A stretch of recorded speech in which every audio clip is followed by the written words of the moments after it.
Rekening kita diblokir. Lah, terus bagaimana? Saudara jangan takut. Bukankah kita butuh dana? Saya bertanggung jawab. Kalian bisa makan. Dari mana duitnya? Jangan takut. Temboknya bukan cuman ada depan mata, tapi dia tinggi, gede, tebel, panjang. Kayaknya mungkin susah gitu buat ditembus, buat dilewatin gitu. Dalam kehidupan sehari-hari kita juga ketemu gitu ya, bukan cuman gagal, nggak nyampe, nggak dapet, nggak bisa, tapi juga malah blangsat, malah hancur. Ya, bukan cuman gagal, nggak dapet, nggak nyampe, nggak bisa, ya, tapi juga malah ketanggungan ini, ketanggungan itu yang membuat seseorang menjadi mungkin multi gitu ya. Antara Panji Gumilang dengan Yusuf Mansur. Di sini saya pengen ketawa sebenarnya.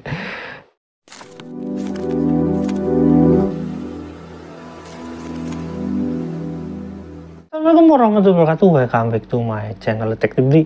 Ya teman-teman, saya ini mau mereaksi video yang menurut saya kocak. Apa ya? Karena berhubungan dengan Panji Gumilang sih. Pak Panji ini ya lucu, dibarengi dengan ini yang saking kreatifnya ini yang edit. Ini bukan saya yang edit ya tentunya, karena ada di TikTok. Tapi saya jadi ketawa ya teman-teman.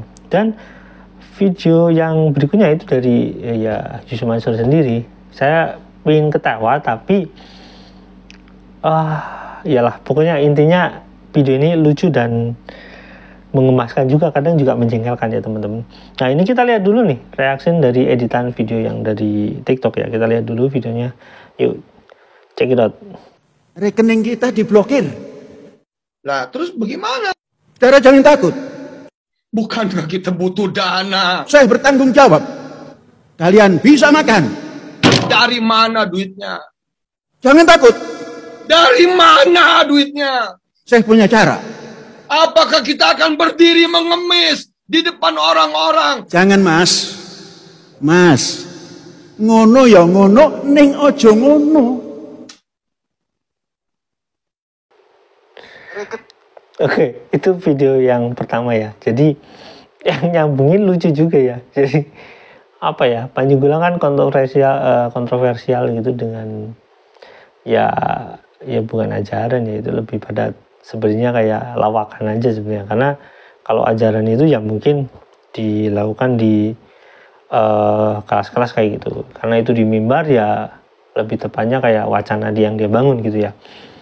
Ya pidato atau apalah gitu ya. Itu video yang pertama ya, bikin ketawanya itu yang edit itu kok sempet-sempetnya gitu mikir-mikirin apa ya video-video itu. Tapi yang menarik teman-teman ya, yang menarik dari video itu sebenarnya soal komentar-komentarnya teman-teman. Kenapa? Kita diblokir. Jadi seolah-olah, Lah, terus bagaimana? seolah-olah ini orang ini sama gitu ya, antara Panji Gumilang dengan Yusuf Mansur. Di sini saya pengen ketawa sebenarnya. Di sini ada dari Arlan. Teman-teman bisa buka lah pokoknya itu. Jadi ini dari akunnya ini ya. AMS Studio Channel. Saya nggak tahu ini akun siapa, tapi yang jelas ya dari situlah. Pasangan serasi. Nah itu emang kayaknya media sosial ini udah tahu persis ya Yusuf Mansur itu seperti apa dan Panji Gumilang seperti apa ya.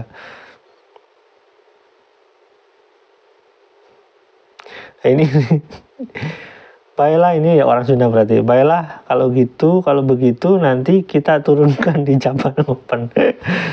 Mantap ya. Good kreatif ini. Bulah aslinya. Kalau wetengku pinter yang edit. Jadi dia ketawa gitu. Kaku wetengku pinter yang edit, ini orang Jawa kalau kaku gitu. Doa akhir tahun yang membagongkan. Saya ketawa, mohon maaf ya teman-teman ya, tapi ya memang kayak gitu lah. Rekening Panji kita siapa itu, apa cuma formalitas bahasa kita itu. Cocok bener tuh yang berdua, mantap yang edit kocak. Kayak teman-teman itu ya sedikit ya. Nah nanti saya tambahkan lah teman-teman. Itu soal Panji Gumilang dan Yusuf Mansur itu kayak apa ya? bukan pasangan yang serasi ya. Kalau dalam apa ya, saya susah menjelaskannya lah. Pokoknya dalam bisnisnya itu cocok kayak gitulah. Kita lihat dulu yang dari Yusuf Mansur sendiri. Ini kayak what others orang, tapi ya kita lihat lah. Yuk, check it out. Bismillahirrahmanirrahim. Dalam kehidupan sehari-hari, di kehidupan ini tentu ada hal-hal yang membuat misalkan seseorang tidak bisa mencapai apa yang diinginkannya, tidak bisa mencapai apa yang dicita-citakannya, apa yang diimpikannya, gak bisa memenuhi apa yang menjadi kebutuhan dan keperluannya. Dalam kehidupan ini biasa kita dengar ada orang yang kemudian dalam keadaan lagi serba mentok, lagi serba ketemu tembok. Temboknya bukan cuman ada depan mata, tapi dia tinggi, gede, tebal, panjang. Kayaknya mungkin susah gitu buat ditembus, buat dilewatin gitu. Dalam kehidupan sehari-hari kita juga ketemu gitu ya, bukan cuman gagal, nggak nyampe, nggak dapet, nggak bisa, tapi juga malah blangsat, malah hancur ya. Bukan cuman gagal, nggak dapet, nggak nyampe, nggak bisa ya, tapi juga malah ketanggungan ini, ketanggungan itu yang membuat seseorang menjadi mungkin multi down. Bukan cuman satu down, tapi multi down, berdon-don multi itu ya. Ya itulah kehidupan itu, inilah kehidupan. Tapi kalau kita ada baik sangkanya sama Allah, kalau kita ada prasangka baiknya sama Allah ya, dan kita tetap berkata yang baik, berkalimat yang baik, bertutur yang baik, berpikiran yang baik, berprasangka yang baik di semua sendi kehidupan kita, atas semua kejadian, atas semua peristiwa yang kita sandarkan kepada Allah. Pokoknya kita baik sangka aja, berprasangka baik. Ya Allah ya Karim, insya Allah semuanya itu akan menjadi kenangan yang begitu manis, begitu indah, dan tidak akan pernah kita sesali bahwa kita pernah ada di posisi itu, posisi yang morat-marit, ancur-ancuran gitu, posisi yang kacau-kacauan gitu, posisi yang nggak mungkin orang pengen posisi kita itu misalnya, tapi besok orang pada ngiri dengan posisi kita, dan kemudian kita mengatakan kalaulah tidak dibenamkan oleh Allah di sumur, tidaklah ditenggelamkan oleh Allah di lautan, tidaklah kemudian dibebesin ke dalam tanah, tidaklah kemudian Allah pretelin gitu ya, Allah bikin bubur kehidupan kita, apa yang bisa kemudian membuat nanti kalian iri kepada saya? Nggak ada. Artinya memang bisa jadi keadaan-keadaan susah yang hari ini bisa jadi dialami oleh kawan-kawan, dirasakan oleh kawan-kawan, dihadapi oleh kawan-kawan. Itu adalah perjalanan yang niscaya ya, sebagai sebuah perempatan yang tidak terhindarkan, sebagai sebuah pertigaan yang tidak terhindarkan, yang emang harus lewat situ untuk mendapatkan kegemilangan yang akan datang. Oke teman-teman, cukup di situ dulu ya. Di sana ada yang kayaknya apa? Saya pengen ketawa.